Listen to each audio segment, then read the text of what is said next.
Welcome my dear students. আজ আমি ষষ্ঠ শ্রেণীর রায় মার্টিন প্রশ্নবিচিত্রার 2026 সালের দ্বিতীয় পর্যায়ক্রমিক মূল্যায়নের পরিবেশ ও বিজ্ঞানের 223 নম্বর পেজের 15 নম্বর স্কুলের প্রশ্নগুলি সলভ করব। চলো তাহলে শুরু করি। ক্লাস 6-এর রায় মার্টিন প্রশ্নবিচিত্রার 2026 সালের দ্বিতীয় পর্যায়ক্রমিক মূল্যায়নের 223 নম্বর পেজের 15 নম্বর স্কুলের একে দিয়েছে সঠিক উত্তরটি নির্বাচন করে পূর্ণ বাক্যে উত্তর দাও। একের দাগ, জৈব পদার্থ থেকে উৎপন্ন পারলিক শিলার উদাহরণ হলো, এর উত্তরটা হবে ডি। দুয়ের দাগ, সমজাতীয় রাশির সম্পর্ক হলো, এর উত্তরটা হবে এ। তিনের দাগ, প্রদত্ত জীবগুলির মধ্যে প্রথম শ্রেণীর খাদক হলো, এর উত্তরটা হবে সি। চারের দাগ, তরলের চাপ নির্ভর করে, এর উত্তরটা হবে সি। পাঁচের দাগ, রক্তরসের মধ্যে জল থাকে, এর উত্তরটা হবে ডি। দুয়ের দাগ, শূন্যস্থান পূরণ করো। একের দাগ, মানবদেহের মধ্যচ্ছদা ছাড়া শ্বাসকার্যের সাহায্য করে এমন একটি গুরুত্বপূর্ণ পেশি হলো ড্যাশ, এর উত্তরটা হবে পঞ্জর পেশি। দুয়ের দাগ, চাপ গুণিত ক্ষেত্রফল ইকুয়াল টু ড্যাশ, এর উত্তরটা হবে বল। তিনের দাগ, প্রতিটি ট্রফিক লেভেলে মোট গৃহীত শক্তির মাত্র ড্যাশ শতাংশ দেহ গঠনের কাজে লাগে, এর উত্তরটা হবে 10%। চারের দাগ, ড্যাশ পদার্থের আয়তন মাপার জন্য মাপনী চোঙ ব্যবহার করা হয়, এর উত্তরটা হবে তরল পদার্থের। পাঁচের দাগ, উদ্ভিদ জীবাশ্মই আমাদের কাছে ড্যাশ নামে পরিচিত, এর উত্তরটা হবে কয়লা। তিনের দাগ, নিচের প্রশ্নগুলির সত্য বা মিথ্যা নির্ণয় করো। একের দাগ, বেলে পাথর এক ধরনের রূপান্তরিত শিলা, এর উত্তরটা হবে মিথ্যা। দুয়ের দাগ, ভর ও ভার একই রাশি, এর উত্তরটা হবে মিথ্যা। তিনের দাগ, শক্তি ইন্দ্রগ্রাহ্য কিন্তু ভারহীন, এর উত্তরটা হবে সত্য। চারের দাগ, 1 newton equal to 1 KG metre per second square, এর উত্তরটা হবে সত্য। পাঁচের দাগ, হৃৎপিণ্ডের প্রসারণকে ডায়াস্টল বলে, এর উত্তরটা হবে সত্য। চারের দাগ, নিচের প্রশ্নগুলির অতি সংক্ষিপ্ত উত্তর দাও। একের দাগ, মানব শরীরে উপস্থিত নিষ্ক্রিয় পেশি কোনটি, এর উত্তরটা হবে কর্ণছত্র সঞ্চালক পেশি। দুয়ের দাগ, এসআইতে চাপের একক লিখো, এর উত্তরটা হবে পাস্কাল। তিনের দাগ, শক্তির নিত্যতা সূত্রটি লিখো।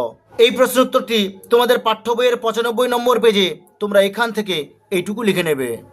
চারের দাগ, মানবদেহের বুকের পাঁজরে কত জোড়া হাড় থাকে, এর উত্তরটা হবে 12 জোড়া। পাঁচের দাগ, কিউবিট বলতে কি বোঝায়, এই প্রশ্নের উত্তরটি তোমাদের পাঠ্য বইয়ের 65 নম্বর পেজে তোমরা এখান থেকে এইটুকু লিখে নেবে। ছয়ের দাগ, আগ্নেয় শিলাকে উৎপত্তি অনুসারে কয় ভাগে ভাগ করা হয়, এর উত্তরটা হবে 2 ভাগে ভাগ করা হয়। পাঁচের দাগ, এ স্তম্ভের সঙ্গে বি স্তম্ভ মেলাও, এ স্তম্ভ বি স্তম্ভ। একের দাগ, কপার গ্লান্স, এর উত্তরটা হবে ই তামা। দুয়ের দাগ, পদার্থের পরিমাণের একক, এর উত্তরটা হবে ডি মোল। তিনের দাগ, শৃঙ্খলিত খাদ্য খাদক সম্পর্ক, এর উত্তরটা হবে এ খাদ্য শৃঙ্খল। চারের দাগ, মায়োসিন, এর উত্তরটা হবে বি পেশি সঞ্চালনে অংশগ্রহণকারী প্রোটিন। পাঁচের দাগ, হৃৎপেশি, এর উত্তরটা হবে এফ অনৈচ্ছিক। ছয়ের দাগ, নিম্নলিখিত প্রশ্নগুলির সংক্ষিপ্ত উত্তর দাও। একের দাগ, ব্রঙ্কিওল কাকে বলে, এই প্রশ্নের উত্তরটি তোমাদের পাঠ্য বইয়ের 115 নম্বর পেজে তোমরা এখান থেকে এইটুকু লিখে নেবে। দুয়ের দাগ, তরলের চাপ কোন কোন বিষয়ের উপর নির্ভর করে, এর উত্তরটা হবে তরলের গভীরতা, তরলের ঘনত্ব ও অভিকর্ষজ ত্বরণের উপর নির্ভর করে। তিনের দাগ, ঘর্ষণ বলের 2টি উপকারী উদাহরণ দাও, এই প্রশ্নের উত্তরটি তোমাদের পাঠ্য বইয়ের 98 নম্বর পেজে তোমরা এখান থেকে এইটুকু লিখে নেবে। আর একটা লিখবে এখান থেকে এইটুকু। চারের দাগ, খাদ্যজাল বলতে কি বোঝায়, এই প্রশ্নের উত্তরটি তোমাদের পাঠ্য বইয়ের 94 নম্বর পেজে তোমরা এখান থেকে এইটুকু লিখে নেবে।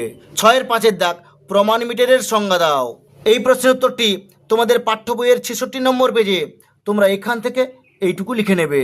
ছয়ের দাগ, জীবাশ্ম থেকে আমরা কোন কোন জিনিস জানতে পারি, এই প্রশ্নের উত্তরটি তোমাদের পরিবেশ ও বিজ্ঞান সহায়িকা রায় ও মার্টিনের 131 নম্বর পেজের 37 থেকে প্রশ্নের উত্তরটি তোমরা এখান থেকে এইটুকু লিখে নেবে।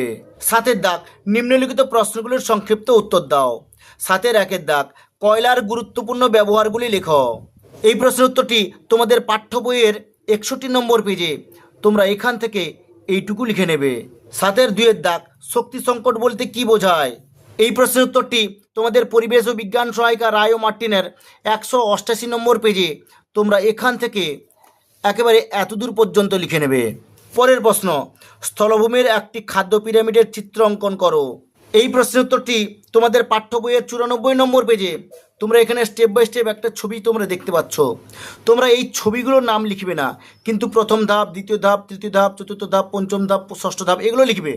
আর এখানে যেরকম ছবিগুলো দেখছো, বাঘ, ময়ূর, সাপ, ব্যাং, ঘাস ফড়িং, ঘাস, এরকম তোমরা নাম লিখে দেবে। ছবি আঁকার দরকার নেই, এরকম ঘর কাটিয়ে নামগুলো লিখে নেবে। মানে তোমরা এখান থেকে এইটুকু করে নেবে। 7 3 দাগ, দ্রুতগামী ট্রেনের কাছে দাঁড়ানো বিপজ্জনক কেন। এই প্রশ্নের উত্তরটি তোমাদের পরিবেশ ও বিজ্ঞান সহায়িকা রায় ও মার্টিনের 217 নম্বর পেজের 6 থেকে প্রশ্নের উত্তরটি তোমরা এখান থেকে একেবারে এতদূর পর্যন্ত লিখে নেবে। পরের প্রশ্ন, মাইক্রোফোনে কোন শক্তি থেকে কোন শক্তিতে রূপান্তর ঘটে। এর উত্তরটা হবে এখানে তড়িৎ শক্তি থেকে শব্দ শক্তিতে রূপান্তর ঘটে। 7 4 দাগ, মানবদেহের হৃৎপিণ্ডের রক্ত সঞ্চালন পদ্ধতির সংক্ষেপে লেখো। এই প্রশ্নের উত্তরটি তোমাদের পাঠ্য বইয়ের 107 নম্বর পেজে তোমরা এখান থেকে 108 নম্বর পেজ এতদূর পর্যন্ত লিখে নেবে। 7 5 দাগ, প্রদত্ত অস্থিসন্ধিগুলি অবস্থান লেখো। এর দাগ, বল ও সকেট সন্ধি। এই প্রশ্নের উত্তরটি তোমাদের পাঠ্য বইয়ের 124 নম্বর পেজে তোমরা এখান থেকে এইটুকু লিখে নেবে। পরের প্রশ্ন, পিভট সন্ধি। এই প্রশ্নের উত্তরটি তোমাদের পাঠ্য বইয়ের 124 নম্বর পেজে তোমরা এখান থেকে এতদূর পর্যন্ত লিখে নেবে। পরের প্রশ্ন, টেন্ডনের কাজ লেখো। এই প্রশ্নের উত্তরটি তোমাদের পাঠ্য বইয়ের 121 নম্বর পেজে তোমরা এখান থেকে এইটুকু লিখে নেবে। 7 6 দাগ, প্রমাণ করো 1 নিউটন ইকুয়াল টু 10⁵ ডাইন। আমি যে উত্তরটা দেখিয়ে দিলাম এটা তোমরা তুলে নাও। পরের প্রশ্ন, ক্ষেত্রফল লব্ধরাশি কেন। এই প্রশ্নের উত্তরটি তোমাদের পাঠ্য বইয়ের 64 নম্বর পেজে। কেন ক্ষেত্রফল লব্ধরাশি? দেখো এখানে কি লেখা আছে, এমন কিছু রাশি আছে যাদের একাধিক মৌলিক রাশি দিয়ে তৈরি। তাহলে ক্ষেত্রফল কী কী রাশি দিয়ে তৈরি? ক্ষেত্রফল হচ্ছে দৈর্ঘ্য গুণিতক প্রস্থ, কিংবা দৈর্ঘ্য গুণিতক দৈর্ঘ্য। কারণ বর্গক্ষেত্রের ক্ষেত্রে কিন্তু কী হয়, বাহু স্কোয়ার হয়, মানে দৈর্ঘ্য গুণিতক দৈর্ঘ্য। আর আয়তক্ষেত্রের সময় কী হয়, দৈর্ঘ্য গুণিতক প্রস্থ। তাহলে দৈর্ঘ্যটাও হচ্ছে কি মৌলিক রাশি, আর প্রস্থটাও মৌলিক রাশি। তাই ক্ষেত্রফল একটি লব্ধ রাশি। কী বললাম বুঝতে পারলে? আমি যেরকম বললাম সেরকম তোমরা লিখে নেবে। ঠিক আছে, আজ এই পর্যন্ত। নেক্সট ভিডিওতে আমি অঙ্কের প্রশ্নগুলি সলভ করব।